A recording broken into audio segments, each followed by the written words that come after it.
Hello everyone, welcome back to the channel and to a new video of mine. So today we are going to start off with another ICSE story which is very short and easy, but still some people find it difficult. So let us start with chapter 5 in Stories of our Treasure Trove book, which is A Face in the Dark, written by Ruskin Bond. So first let us read the introduction to the author. So it is written, Ruskin Bond, an Indian author of British descent, is a prolific writer whose works are popular with adults and children alike. So it is written Ruskin Bond was an Indian author.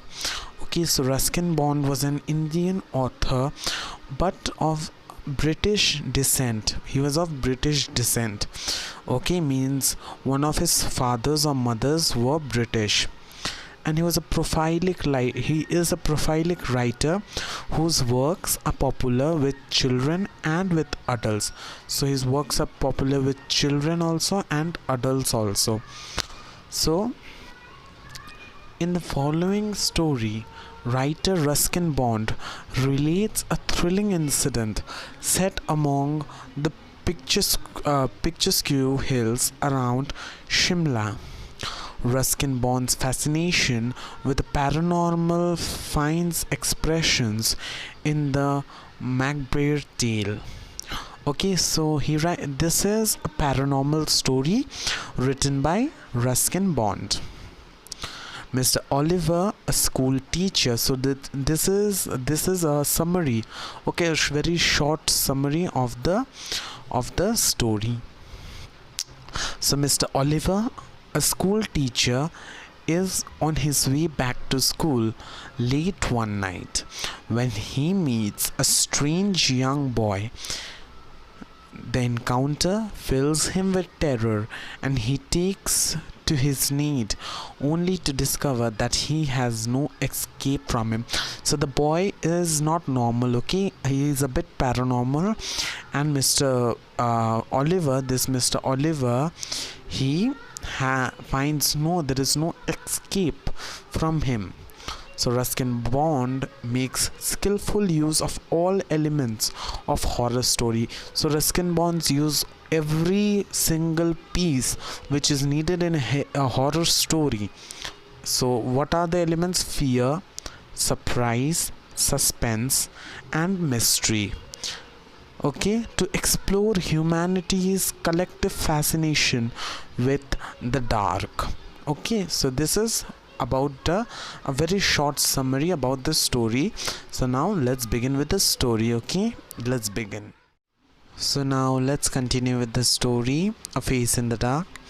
So the story says, Mr. Oliver, an Anglo-Indian teacher, was returning to his school late one night on the outskirts of the hill station of Shimla.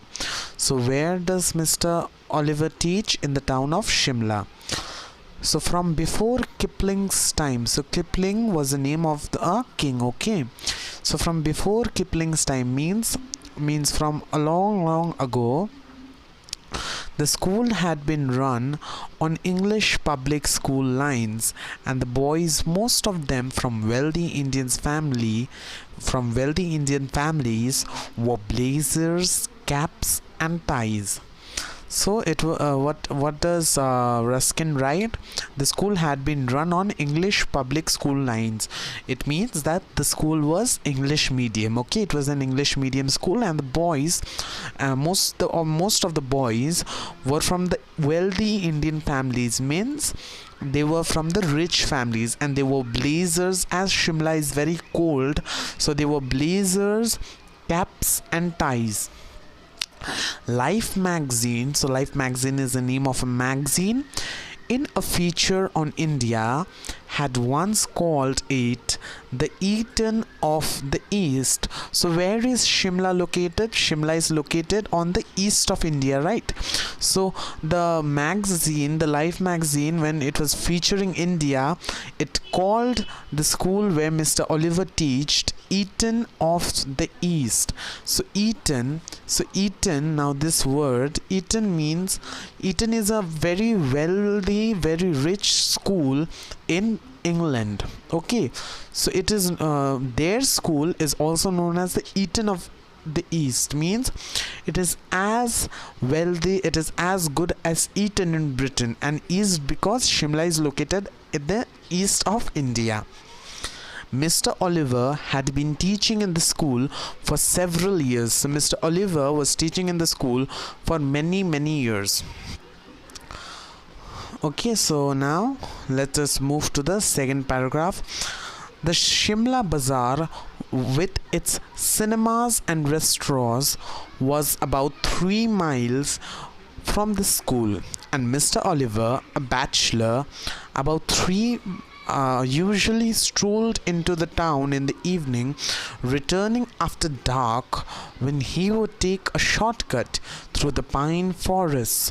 So the Shimla Bazaar, there was a bazaar in Shimla, marketplace, with its cinemas. So there was cinemas in the town, and restaurants was about 3 miles. So what was the distance? Okay, the school was here and the Shimla Bazaar was here, so the distance was 3 miles. Okay, 3 miles from the school. And Mr. Oliver, a bachelor. So this word shows that Mr. Oliver was not married, he was a bachelor. Usually strolled. Okay, usually strolled means walk pleasantly. Okay, he is walking without any tension. Usually strolled into the town. So from the school he went to the town, and in the evening, returning after dark. So when it was dark, he should return back to school. Then while returning, he would take a shortcut through the pine forest. So think this is the long cut. Here is the Shimla Bazaar and here is the school. This is the long cut, 3 miles. But Mr. Easton, what he should do, there is a pine forest here, so he should go through the pine forest, not going from the main road. He should go from the pine forest, and that was a shortcut. Maybe from the main road it would take 3 miles, but from the pine forest it would take 1 mile. Okay, when there was a strong wind, the pine trees made sad, eerie sounds that kept most people to the main road. So most people should go by the main road, but Mr. Oliver, he should go by the pine forest way because it was a shortcut. But Oliver was not a nervous or imaginative man. So Mr. Oliver was not nervous or an imaginative man. Okay, means he was a bachelor, and he should not believe in ghosts and all. Okay, to show that it is written imaginative. Okay, he carried a torch, and its gleam, the batteries were running down. So that he carried a torch, but now the batteries were running down. Okay, moved fitfully down the narrow forest path. So while Mr. Oliver, as always, he should travel to the town at the evening, and after dark he should return to the school taking a shortcut through the pine forest. So while he was doing that, he carried his torch, but today his torch the batteries were running down, and he moved fitfully down the narrow forest path. What forest? Pine forest. When its flickering light fell in the figure of a boy. So there was a boy sitting in the middle of the forest, who was sitting alone on a rock. So the boy was sitting alone on a rock. Mr. Oliver stopped. Okay, so here Mr. Oliver noticed a boy okay, in a rock, on a rock, and as Mr. Oliver was coming, he noticed the boy and he stopped there, as he was a teacher.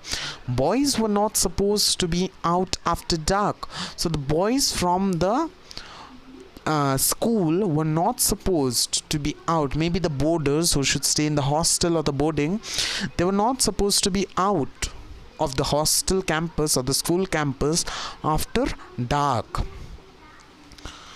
"What are you doing out here, boy?" asked Mr. Oliver sharply, moving closer so that he could recognize the miscreant. Now, what does this miscreant word mean? Miscreant means a somebody who breaks rules. Okay, so he or she is called a miscreant. So what are you doing here, boy? Who asked? Mr. Oliver asked. So what are you doing here, boy? asked Mr. Oliver, sharply moving closer so that he could recognize the miscreant. But even as he approached the boy, Mr. Oliver sensed that something was wrong. So first Mr. Oliver asks, what are you doing here, boy? He asked it sharply, okay? And now when he's moving closer, he has guessed that something was wrong. The boy appeared to be crying. His head hung down. He held his face in his hands. So the boy was there, and he held his face on his hands, and his body shook convulsively. So his body was shaking convulsively. Convulsively means constantly. Okay, it was shaking. It was a strange, soundless weeping. Okay, so the boy was crying, but it was strange and a soundless weeping. There was no sound made, and Mr. Oliver felt distinctly uneasy. So Mr. Oliver now he started feeling uneasy. Okay, Mr. Oliver started feeling uneasy now. Okay, as he was not an imaginative man, he was not thinking of ghosts or something, etc., but he was feeling uneasy now. So now let's move to page number 75. Let's see what is there. "Well, what's the matter?" Okay, who asked? Mr. Oliver asked. "Well, what's the matter?" he asked, his anger giving way. So now when he asked this, what are you doing out here, boy? He asked it angrily. But now when he again asks, "Well, what's the matter?" he was not angry. Okay, anger giving way to concern. So now he asked it on concern. What are you crying for?" Okay, so he said, "What are you crying for?" Okay, the boy would not answer or look up. So the boy did not answer or look up. His body continued to be racked with silent sobbing. So the boy did not look up, but he was silently sobbing. He was going on crying. Okay, but silently means soundless. Now again, Mr. Oliver says, "Come on, boy, you should not be out here at this hour. Tell me the trouble. Look up." So what did Mr. Oliver say? "Come on, boy, you should not be out here. So you're not supposed to be out of the school campus at this hour at night. Okay? So now tell me the trouble. You can tell me. You can share with me for what are you crying, the trouble. Look up." The boy looked up. He took his hands from his face and looked up. His face was held in his hands, right? So he took his hands from his face and looked up at his teacher. The light from Mr. Oliver's torch fell on the boy's face, if you could call it a face. Okay, it had no eyes, no ears. It had no eyes, ears, nose, or mouth. So how can you call it a face? It had no eyes, no ears, no nose, no mouth. It was just a round, smooth head with a school cap on it. So the boy was wearing a school cap on top of it. and that's where the story should end. But for Mr. Oliver, it did not end here. Okay, so this is the place where the story should end, but for Mr. Oliver, the story does not end here. It continues. So what do you think? The boy was a ghost, right? The boy was a ghost. The torch fell from whose? Mr. Oliver, his trembling hand. He turned and scrambled down the path. Scramble means run fast. Down the path, running blindly through the trees and calling for help. So he was shouting, help, help, somebody help. Okay, he was still running towards the school buildings when he saw a lantern swinging in the middle of the path. So he was running, we know that he was running towards the school building, but then he saw a lantern swinging in the path. Okay, middle of the path. Mr. Oliver stumbled. Stumble means stop. He stopped suddenly. Stumbled up to the watchman. So he was a watchman, gasping for breath. Means he was out of breath. What is it, Sahib? Asked the watchman. So what is it, sir? What is the matter that you are running so fast and you are out of breath? Okay. Has there been an accident? Why are you running? I saw something horrible. A boy weeping in the forest, and he had no face. So Mr. Oliver explains to him, I saw something horrible. A boy weeping in the forest, and he had no face. What does the watchman say? No face, Sahib? No eyes? Nose, mouth, nothing? So this is the watchman says. Do you mean it was like this, Sahib? Asked the watchman, and raised the lamp to his own face. The watchman had no eyes, no ears, no features at all. Not even an eyebrow. And that's when the wind blew the lamp out. Okay, so even the watchman was a ghost. Okay, even the watchman was a ghost, and even the boy was a ghost.